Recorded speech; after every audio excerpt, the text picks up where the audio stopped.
ឥឡូវនេះយើងចូលមកដល់ប្រវត្តិជាតិតទៅនឹងគោលនយោបាយឆ្នះឆ្នះទី1គោលនយោបាយឆ្នះឆ្នះរបស់សម្ដេចហ៊ុនសែនក្នុងការបញ្ចប់សង្គ្រាមនៅកម្ពុជានិយមន័យគោលនយោបាយឆ្នះឆ្នះជាយុទ្ធសាស្ត្រសម្រាប់បញ្ចប់សង្គ្រាមផ្ទៃក្នុងនិងស្វែងរកសន្តិភាពនៅកម្ពុជាមូលហេតុនៃការអនុវត្តនយោបាយឆ្នះឆ្នះកម្ពុជាទទួលរងនូវឥទ្ធិពលសង្គ្រាមត្រជាក់ពីប្រទេសមហាអំណាច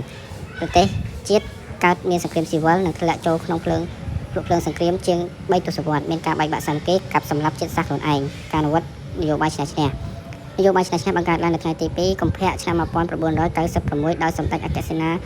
បតីតេជោហ៊ុនសែននយោបាយឆ្នះឆ្នះទទួលលទ្ធផលជោគជ័យនៅថ្ងៃទី29ខែធ្នូឆ្នាំ1988នយោបាយឆ្នះឆ្នះធ្វើឲ្យមានការបង្រួបបង្រួមជាតិតាមរយៈការធ្វើសមាហរណកម្មលើកងកម្លាំងខ្មែរក្រហមនយោបាយឆ្នះឆ្នះធានានូវអាយុជីវិតបុណ្យស័ក្តិនិងកម្មសិទ្ធិឯកជន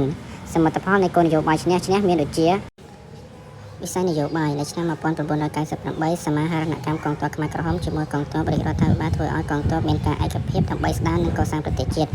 ក្រោយពីកងកម្លាំងខ្មែរក្រហមដួលរលំនៅតាមព្រំដែនមានសុវត្ថិភាពនិងការអភិវឌ្ឍកំទេចអង្គការចាត់តាំងរបស់ខ្មែរក្រហមទាំងស្រុងតាមរយៈនយោបាយ defect និងនយោបាយឆ្នះឆ្នះមិត្តភូមិនិវត្តរបស់ជនភៀសខ្លួនតាមព្រំដែនបែងចែកដីធ្លីកាន់កាប់ជាកម្មសិទ្ធិដល់បងប្អូនភៀសខ្លួនបងប្អូនខ្មែរក្រហមទទួលបានទូនាទីនិងបុណ្យស័ក្តិដែលធ្លាប់មានពីមុនវិស័យសង្គមនៅឆ្នាំ1998មកទល់បច្ចុប្បន្នប្រទេសកម្ពុជាមានសុវត្ថិភាពនិងសន្តិភាពពេញលេញ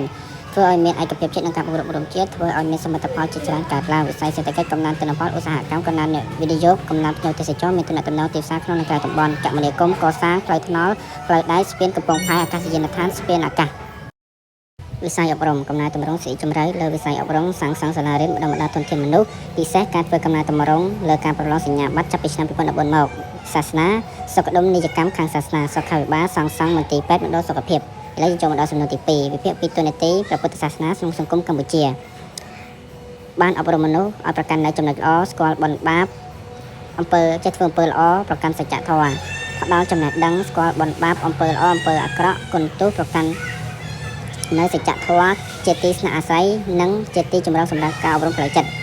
ផ្ដល់ចំណេះធ្វើគោរពប្រណិប័តអំពើល្អឲ្យស្រឡាញ់ចិត្តនិងមិនប្រកាន់ពូជសាសន៍មិនប្រព្រឹត្តខុសគន្លងព្រះពុទ្ធសាសនាសិលធម៌មានអត្តចរិតថ្លៃថ្នូរនិងមានការគោរពចេះរស់នៅក្នុងសង្គមមានទំនាក់ទំនងល្អអត់អន់អធ្យាស្រ័យសាមគ្គីក្នុងសង្គមប្រជាធិបតេយ្យជាកន្លែងផ្សព្វផ្សាយវប្បធម៌ជាតិរស់នៅដោយសុខសន្តិភាពអហិង្សារស់នៅក្នុងវប្បធម៌ចែករំលែកសំណួរទី3វិភាគពីប្រជាណាចក្រកម្ពុជាទី2និងការកសាងកម្ពុជាឡើងវិញប្រជាណាចក្រកម្ពុជាទី2កើតមានឡើងនៅថ្ងៃទី24ខែកញ្ញាឆ្នាំ1993ដែលមានព្រះមហាក្សត្រឡើងសោយរាជ្យ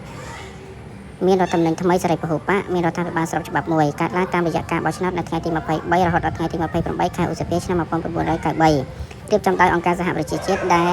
នាំឲ្យមានការរៀបចំរដ្ឋាភិបាលដោយសម្ដេចនរោត្តម នរោត្តម និងសម្ដេចហ៊ុនសែនជា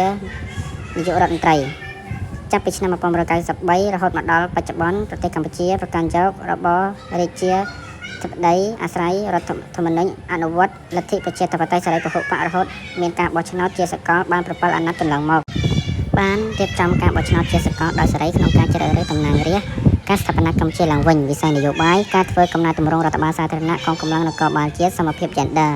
វិស័យសេដ្ឋកិច្ចស្ដារវិស័យកសិកម្មឧស្សាហកម្មពាណិជ្ជកម្មបង្កើតឲ្យមានប្រព័ន្ធសេដ្ឋកិច្ចទីផ្សារផ្ដល់កម្មសិទ្ធិឯកជន